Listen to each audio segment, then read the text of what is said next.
So the last few videos I've had have been so fighty and it's a bit boring. So today I want to do something that I have been wanting to do for a really long time. I have always wanted to react to one of the speeches by Jiddu Krishnamurti. Who is Jiddu Krishnamurti? He was a philosopher, mystic, speaker, so to speak, spiritual speaker, religious speaker, whatever. You can look him up, but he has a very, very interesting story of how he came up on the scene. Maybe one day I will talk more about his story in a greater detail. I want to discuss what led to him becoming him.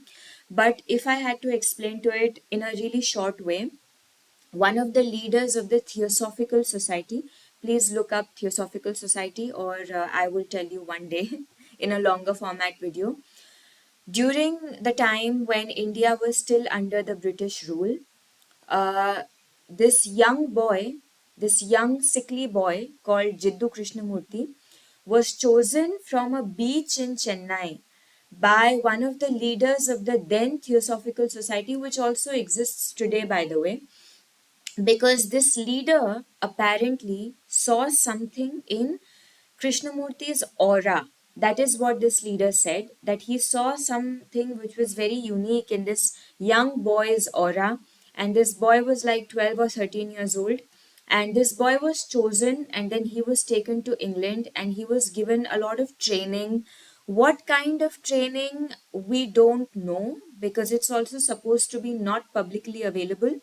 But basically, from what I know, a lot of breath work, teaching him about various different religions, teaching him various other techniques of breathing, meditation, maybe some higher level stuff, I don't know. And then also perhaps giving him um, another form of education, teaching him English, teaching him Italian and French, maybe, because he could also speak that.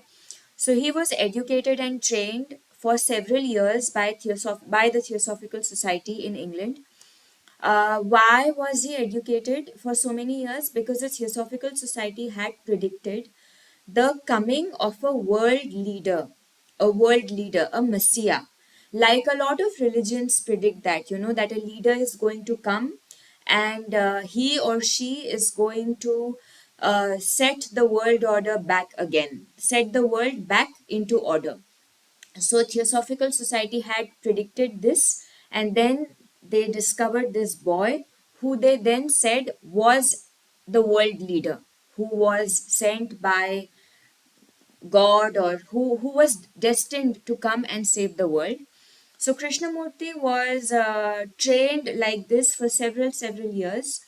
And then at the age of 21, I think on his 21st birthday, he was supposed to get on the stage and accept this position of the world leader.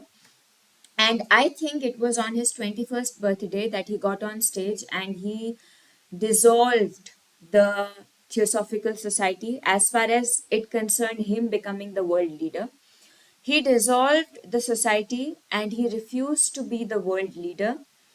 And he went out and said his very famous lines that he would keep saying until the age of about 90 when he died. Truth is a pathless land. There is no path to truth.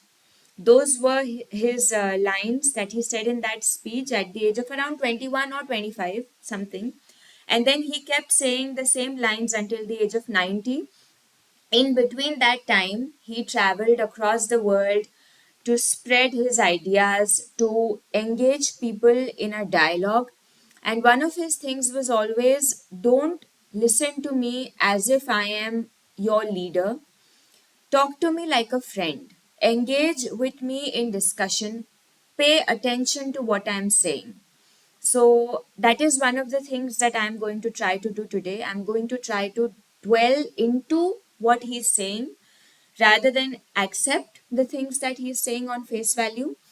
This video is pretty short, and I hope that this is fun, and I hope that this helps me and anyone who might be listening get a few insights into life.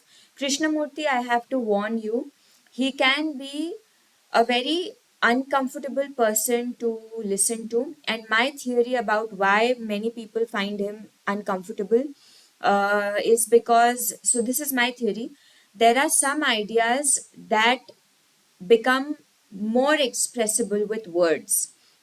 So, words and language, they make certain kinds of ideas easier to express. Then there are certain kinds of ideas that are so complex that words actually get in the way of their expression. So the more the words are used, the more it becomes difficult to translate that idea. I think a lot of the ideas that Krishnamurti speaks about, or that anyone maybe in his position would speak about, they are so abstract. They are so difficult to be able to convey it in language. That language a lot of times comes in the way of them being conveyed. And his ideas also challenge a lot of the structures that essentially our minds are based on. They are challenged, and it can be an extremely uncomfortable experience for us as human beings, us as people who depend on our ideas to be able to wake up every day, to be able to go to our job, go to our school, to be able to put effort into that relationship or that friendship. We depend on these ideas for our psychological survival. And when these ideas are being challenged, it feels like there's a threat to your survival. So I think one of the things to circumnavigate that is to not feel this pressure to have to believe everything that he says. But it's like, okay, this is a new idea. It's like a mental exercise. It's like an exercise for my mind because somebody is introducing me to something that I have never thought of, perhaps. So, if I take nothing from this talk, if I take nothing from this experience, at least I am contributing to my mind being more active and healthy, and I am reducing my risk of cognitive decline as I age. So that is how you can look at it. Let's go to my reaction. So nice to see children, isn't it? It's beautiful to see children. And unfortunately, through education, through the corrupted moral society, they are dragged into. Corrupted moral society, he says. So the society which calls itself moral is in fact corrupted. And I think he is hinting to a thought that basically implies that the modern education corrupts children, it brainwashes children. Willy-nilly, through their education, through their social, economic environment, they are destroyed. Children are destroyed through their social economic environment, not a surprise, but he also says children are destroyed through education. Probably the parents know all this. And they're also in despair, the parents, seeing their own children who are so nice and gentle at the beginning of life become gradually violent, conforming to the group. So when he says violent, I am assuming that his violence doesn't mean committing murder or committing arson. I have repeatedly found in his talks that when Krishnamurti talks about violence, he's talking about division. So any form of division, any identification with one particular group leads to division, which breeds violence. Identification with also a particular religion, a particular country, race, gender, too much identification breeds violence.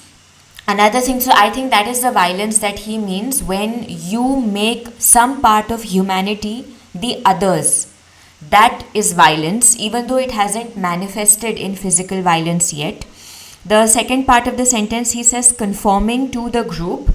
And it's surprising to me because the way our society is structured today, in the corrupted moral society, as he said, we don't associate conformism to violence. We associate conformity to lack of aggression, to passivity. So people who conform, they are not violent in the way I perceive it. But he puts both of these people in the same groups, is that people who conform are also very violent because they become passive in the face of othering of half of humanity.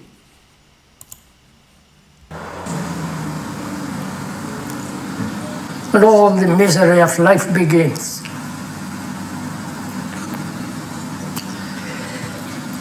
There's another matter.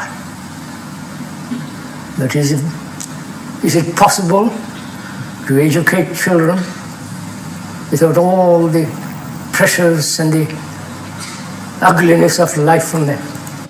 So I just want to chime in and say that Krishnamurti himself, he set up 9 or 10, perhaps a little more or a little less number of schools.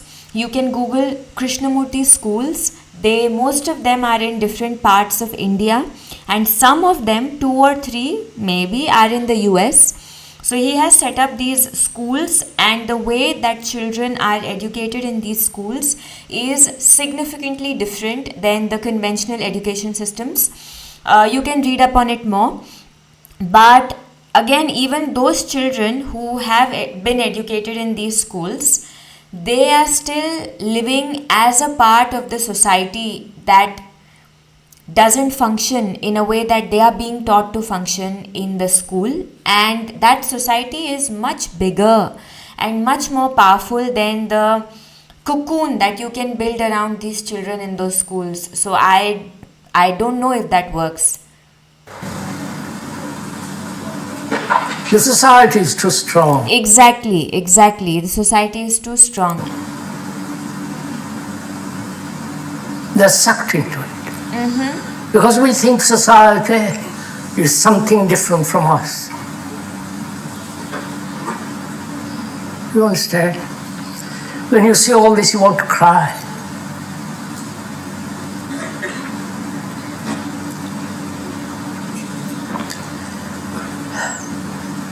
Society is what we have made of it. Each one of us. Society is not different from us because we have created it.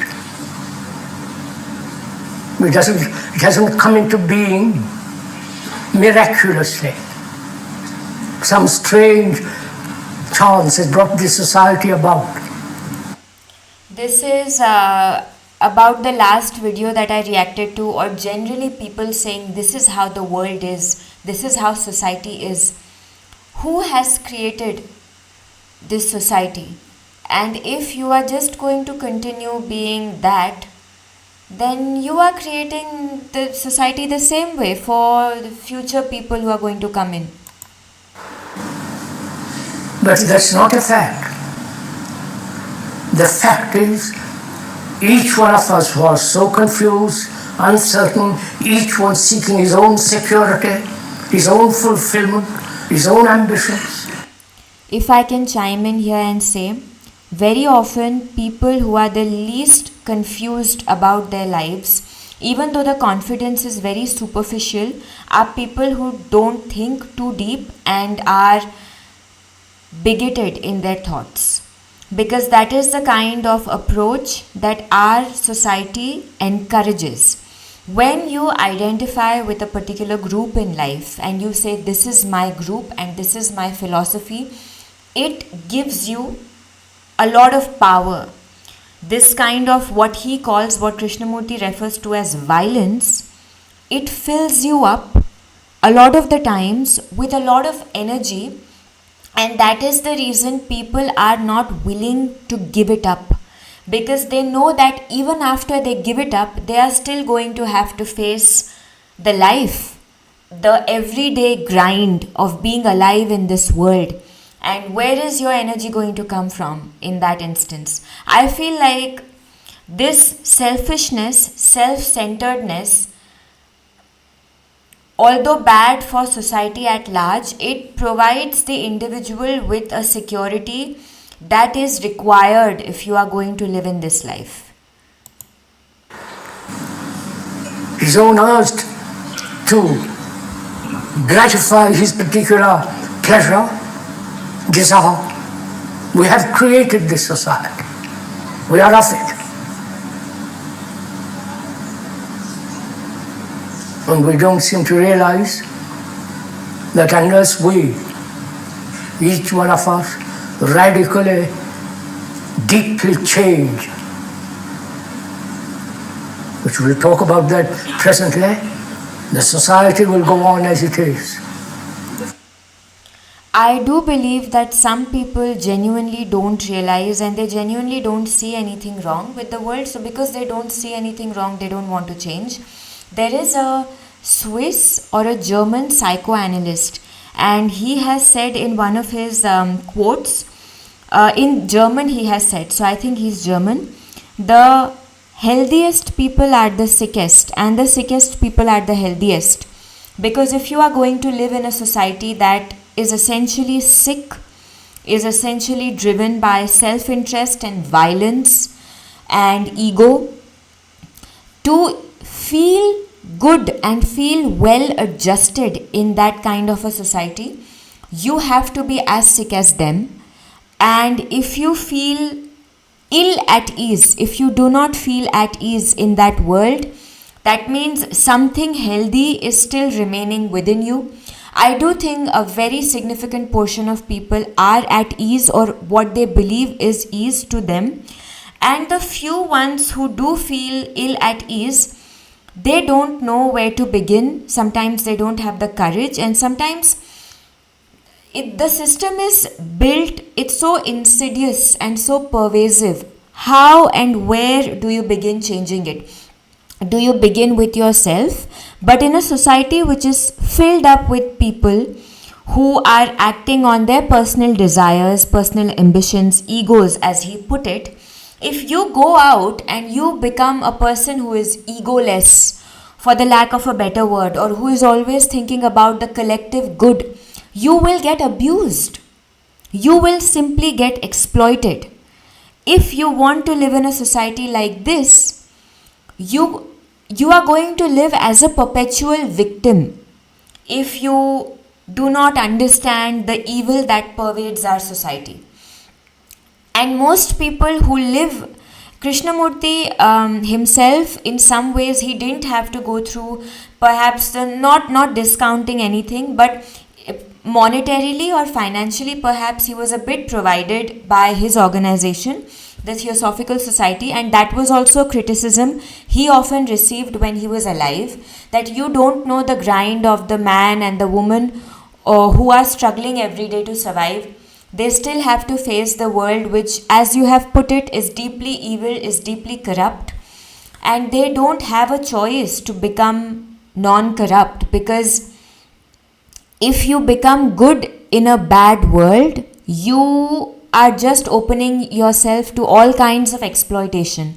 Everyone knows this. This is one of also the quotes by Machiavelli. If you prime yourself to be a good man in a world where most men are not good, you are schooling yourself to fail. This is, I am paraphrasing, but that is essentially the problem of what he said is, yes, most people don't see any problem, but even the ones who do, where do they begin? And he has expressed sorrow in this video. He has expressed that he is deeply sorrowful about the condition of the world, because unless every single human being decides to radically change, or at least the majority decides to radically change, things are not going to change. But the majority has never wanted to radically change for the good throughout human history, has it? If it has, then you can correct me. I think that when we organize ourselves in societies, essentially the principle is the lowest common denominator. If we come together in groups, then these groups, basically when 10 people, 15 people, 10,000 people, 20,000, 1 million people decide to function in groups as a country, as an organization, whatever, they have to agree on the lowest common denominator, which means the things that are not so bad that they are despicable and not so good that they could actually radically change something, only those things survive. The best of the ideas and the worst of the ideas usually have to be dropped. So I don't know if society functions on the principle of the highest good for everyone possible. Murderers, divided, creating wars. Sure, you have seen the pictures on television of all the terrible things that wars have brought about. The education system that he's talking about, by the way, I remember distinctly, I have written an essay in my school. Is war really an entirely bad thing, or are there certain benefits to wars? And basically, the argument on the other side was that during wars, some of the best inventions that we have, including internet, have come into existence. So, are wars really all bad? And that brings me again to the point, why does hatred seem to fill people with this kind of an immense energy? The energy of spite, the energy of I will prove it to you that I am better than you or I am superior to you. The reason that people are filled with such a drive when they hate someone else is why there is so much hatred in the world. At least that's one of the reasons. But apparently we are rather indifferent to all that. Because inwardly, we carry on as we are. Confused, contradictory, fragmented. Just about the word fragmentation, I think it's a very interesting thing because we all have parts of our psyche, parts that are different. Like I have a part which is very rational, and then I have a part which is extremely terrorizingly full of anger. Then I have a part that wishes for world peace, and then I have a part that wants all my enemies to burn to death in the most brutal way. And somewhere I read, and I forget where, but I have heard of this idea repeated several times in psychoanalysis. Fragmentation of the psyche is caused by trauma, mostly.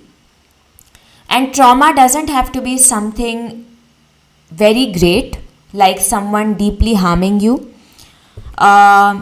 You not being accepted. People who have autism, people who are on the spectrum, they do this thing known as masking. And that masking is a form of fragmentation because you were repeatedly rejected for being who you were, and that registers to the nervous system as trauma. And then you learn to mask, which is you create a fragment like an alter ego, so to speak, where you reject some parts of yourself and introduce some parts that don't belong to you, and you enhance some parts, you subjugate some other parts. So just about fragmentation. Fragmentation leads to more hurt in the world, but fragmentation itself is born out of hurt. So it's a circular, cyclical process. And so we are always contributing to the horror things that are going on in the world. I think that's that.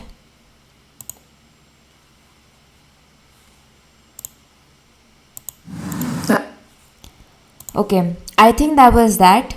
It is true, we are always contributing to the horrors of the world, but I don't know where to change.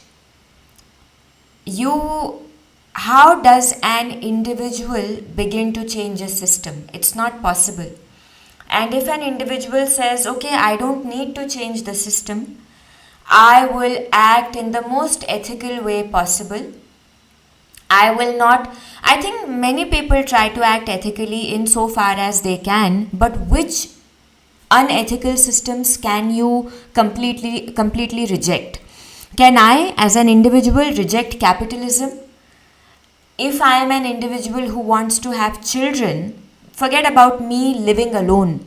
If I want to have a family, or if there are other people dependent on me, does it make sense then for me as an individual to say, I reject capitalism and I don't care what happens to me in return as a consequence? But the consequence is not just going to be my own, that consequence is going to be for all people who are dependent on me.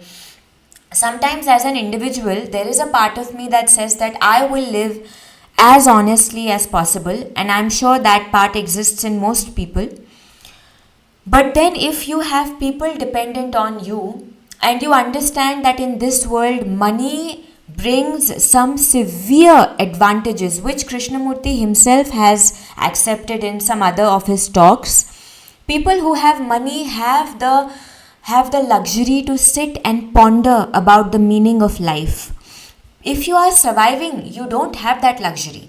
Money gives you opportunities, it gives you survival, it increases your chances to access justice, to access information, to access good food, which makes you more capable of participating in life in a healthy way and thinking more actively.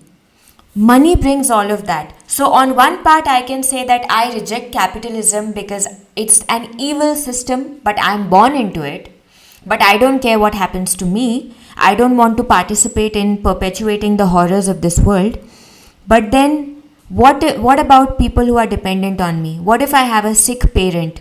What if I have a child who will be stripped of the opportunities that he or she can get if I don't have enough money? I don't know. We seem to be stuck in this cycle, and it's very difficult to figure out how to come out of this cycle. First of all, it's very difficult to be an individual as much as possible, to not be brainwashed by the constant stream of brainwashing being thrown at you.